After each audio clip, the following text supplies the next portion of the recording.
পবিত্ৰ অমৰনাথ যাত্ৰালৈ গমন লাখ লাখ ভক্তৰ। কিন্তু অমৰনাথ গুহাত থকা পাৰযোৰৰ কাহিনী জানেনে? কিয় এযোৰ পাৰক কোৱা হয় অমৰ পাৰ? অমৰনাথ গুহাত আছে বহু অলৌকিক কাহিনী, যি কাহিনীৰ ৰহস্যই ভক্তসকলৰ মনত এক বিশ্বাস গঢ়ি তুলিছে। অমৰনাথৰ অমৰ পাৰযোৰৰ ৰহস্যৰ বিষয়ে জানো আহক।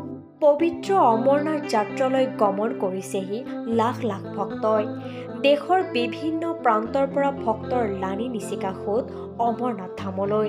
অমৰনাথ যাত্ৰা কেৱল এক কঠিন যাত্ৰাই নহয়, ইয়াৰ লগত জড়িত বহুতো অলৌকিক কাহিনী আৰু ৰহস্যই ভক্তসকলৰ মনত বিশ্বাস গভীৰ কৰি তোলে। ইয়াৰ ভিতৰত এক প্ৰধান আৰু ৰহস্যময় কাহিনী হ'ল এযোৰ অমৰ পাৰৰ কাহিনী। ভক্তসকলে প্ৰায়ে অমৰনাথ গুহাৰ ভিতৰত থকা চাৰিওফালে এযোৰ পাৰ দেখা পায়। বিশ্বাস অনুসৰি এয়া সাধাৰণ চৰাই নহয়, হাজাৰ হাজাৰ বছৰ ধৰি জীয়াই থকা দুটি বিশেষ জীৱ। অমৰ পাৰযোৰৰ প্ৰকৃতি কাহিনীৰ বিষয়ে জানেনে? প্ৰচলিত কাহিনী অনুসৰি ভগৱান শিৱই পাৰ্বতীক অমৰত্বৰ ৰহস্য ক'বলৈ এই গুহাটোলৈ লৈ গৈছিল। শিৱই আন কোনোৱে এই গোপন কথা শুনাটো বিচৰা নাছিল। সেয়ে তেওঁ নন্দী, মহ, সাপকে ধৰি তেওঁৰ সকলো সঙ্গীক বিভিন্ন ঠাইত এৰি পাৰ্বতীক লৈ অকলে এই গুহালৈ আহিছিল।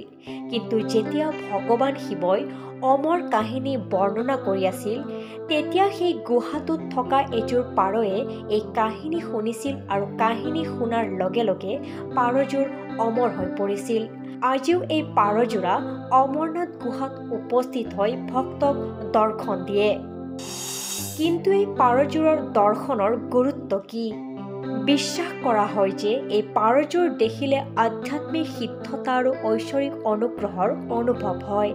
বহু ভক্তই কয় যে তেওঁলোকে তাত প্ৰতি বছৰে এই পাৰযোৰ দেখি আহিছে। কিন্তু অমৰনাথ গুহাত স্বাভাৱিক চৰাই জীয়া থকাটো সম্ভৱ নহয়। বিশেষজ্ঞৰ মতে সেই অঞ্চলত পাৰ চৰাই বাহ সাজিব পাৰে, কিন্তু একে ঠাইতে এই পাৰযোৰ সদায় থকাটো অলৌকিকতাতকৈ কোনো গুণে কম নহয়। হিন্দু ধৰ্মত আমি হয়তো বহু এনেধৰণৰ অলৌকিক শক্তিৰ কথা শুনিবলৈ পাইছোঁ, কিন্তু অমৰনাথ ধামৰ এই পাৰযোৰৰ কাহিনীয়ে সঁচাকৈয়ে ভক্তৰ মনত এক বিশ্বাস আৰু শক্তিৰ ৰূপ প্ৰতিফলিত কৰে। News desk report, rising north east.